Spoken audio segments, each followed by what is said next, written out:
নমস্কার বন্ধুরা, আমি আপনাদের Sourav Chatterjee, all India medical guide and medical tour থেকে।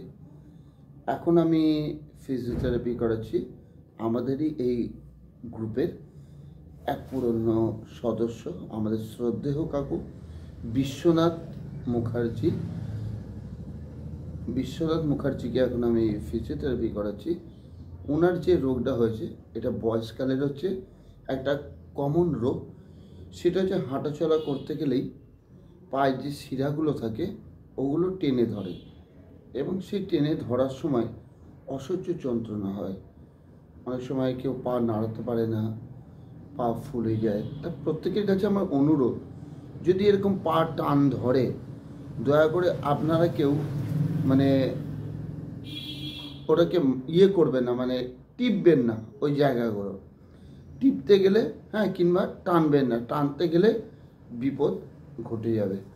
তার কেন, ওখানে তখন ব্লাডের ফুল প্রেশার থাকে। সেই জন্য ওরকম যদি হয়, আপনারা পাটাকে উঁচু করে রাখবেন, কিংবা যদি রাস্তাঘাটে হয় তাহলে কোনো এক জায়গায় বসবেন, বসে চেষ্টা করবেন পাটাকে উঁচু করার। উঁচু করে রাখলে ব্লাডটা আবার নেমে যাবে, প্রবলেমটা সলভ হয়ে যাবে। তা আজকে সুব্রত দাস এই গ্রুপে আছে, আমারই আর এক ভাই, একসাথে আমরা কাজ করি।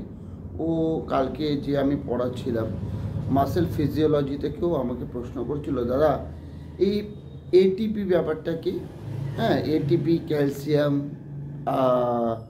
মায়াসিন, এই জিনিসগুলো জানতে চেয়েছিল। ওকে আমি পরিষ্কার করে বললাম যে এটিপি বাইন্ডার হচ্ছে একটা প্রোটিনের বাইন্ডিং, এবং ওখানে হচ্ছে মায়াসিন, অ্যাক্টিন, এই দুটো থাকে। ক্যালসিয়াম আয়ন যখন আসে আপনার, তখন কী হয়, অ্যাক্টিনের ওপর অন্যান্য যে প্রোটিনগুলো আছে সেই প্রোটিনগুলো সরে যায়, এবং ডাইরেক্ট তখন অ্যাক্টিন ক্যালসিয়ামের সাথে প্রতিস্থাপিত হয়। আচ্ছা, এই আমার বিশ্বরূপ কাকু বললো, সৌরভ তুমি হার্ট খুব তাড়াতাড়ি শেষ করে দিলে, আমি তো প্রত্যেক দিন দেখি। হার্ট কার্ডিও মোটামুটি 2 মাস হয়েছে।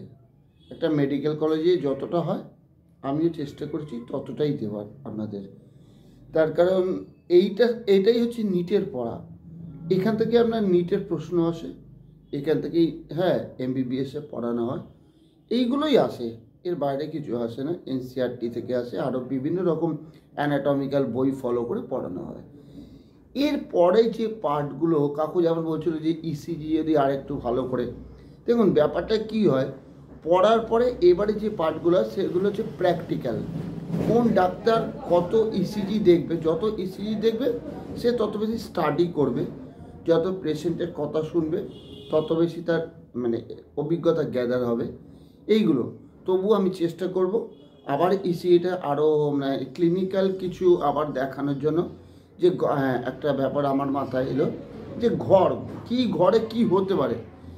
আমি তো পিকিউ, আরএস সেগমেন্ট এইগুলো দিয়ে বলেছিলাম। এবারে যে ঘরগুলোতে কি ব্যাপার, আমি ঘরগুলো বলবো যে 3-এর নিচে যেন না হয়, 5-এর বেশি যেন না হয়, এর মধ্যেই যেন আপনার গ্রাফিংটা থাকে। 3-এর নিচে হওয়া কম হওয়া খারাপ, 1-2 হওয়া খারাপ, 5-এর বেশি হওয়াটা খারাপ। আচ্ছা, কাকু আরও যেগুলো বললো যে হার্ট নিয়ে যদি আরও কিছু, এবার ঠিক আছে আমি জানতে পারলাম। আমি কাকুকে বললাম, কাকু এরপর আমি আপনাদের ঠিক আছে আমি হার্ট আবার আনবো, সেটা এরপর ক্লিনিক্যাল পার্ট। মানুষ চেম্বারে যায়, ডাক্তারবাবুকে দেখান কি কি প্রবলেম আসে, বিভিন্ন মানুষের কি কি রোগ হয়, তার জন্য কি হতে পারে আমি চেষ্টা করব আমার অল্প সময়ের মধ্যে আমি দেখানোর এবং বলার। আপনারাও এইভাবে যদি আমাকে বলেন তাহলে আমার বুঝতে সুবিধা হয় যে আর কোন জায়গাতে আটকাচ্ছে, কে কোনটা চায়। আমি চেষ্টা করব। তাকে আমি এই কাকুকে ফিজিওথেরাপি করি, আমি আবার সোদপুর চলে যাবো গৌরীদির বাড়ি, গৌরীদির মাকে করার জন্য। রাত্রি 11:30 এখন চলছে মাসেল ফিজিওলজি। কত আছে কাকু বুঝলেন, এরপরে লাং আছে, রেসপিরেটরি আছে, তারপরে আপনার গাইনোকোলজি আছে, ইএনটি আছে, নিউরো আছে। নিউরো প্রচণ্ড বিগ সাবজেক্ট নিউরো, এবং আমাদের ভারসাম্য টোটালটাই নিউরোর উপর। নিউরোটাই আমার ইন্টারেস্ট। আপনার নিউরোটা ইন্টারেস্ট, বলছে লাংটা মানে রেসপিরেটরি। যেমন আপনারা চোখ বলেছিলেন, আমি চোখ করিয়েছি, ঠিক আছে, আমি ঠিক আছে। আপনার নিউরো ইনস্টিটিউট দেখুন, একটা জিনিস কি আমি ভিডিওটা করছি বলি, আমি মাসেল ফিজিওলজি কেন আনলাম, যে এটিপি কি, প্রোটিন কি, আয়রন কি, ক্যালসিয়াম কি, এই সবগুলোই কিন্তু আমাদের লাগে।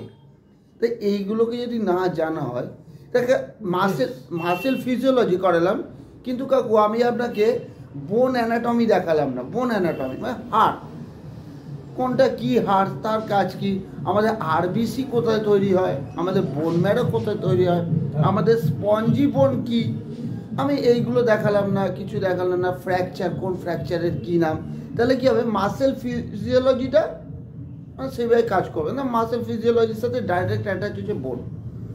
এইটা করতে করতে দেখুন না 1.5 মাস লাগবে দেখুন।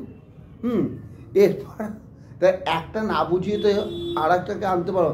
যেমন আমাদের মাসেল 3টে, এই যে এই ধরে আছে স্ক্যালিটাল মাসেল, টোটাল স্ক্যালিটালে এই মাসেল আছে। হার্টের নিজস্ব মাসেল, সেটা হচ্ছে কার্ডিয়াক মাসেল। হ্যাঁ, আর একটা হচ্ছে স্মুথ মাসেল, না সফট না স্মুথ মাসেল মানে আমাদের ইসোফেগাস, এই যে খাবার নামছে, ঠিক আছে। আমাদের হচ্ছে পায়খানা যেখান দিয়ে যাচ্ছে পটি, সেইটা রেকটামের। আমাদের অন্ত্র, আপনার হোল অর্গান মানে স্মুথ মাসেলের ওপর, এইগুলো। তা এই এত কিছু চেষ্টা করছি, আপনি বললেন এইগুলো না বুঝলে তো আপনি নার্ভ বুঝতে পারবেন। নার্ভ, প্রত্যেকটা নার্ভের পালসের ব্যাপার, পালস, যে নার্ভ কাজ করে কি করে, নিউরোর কাজ করে কি করে।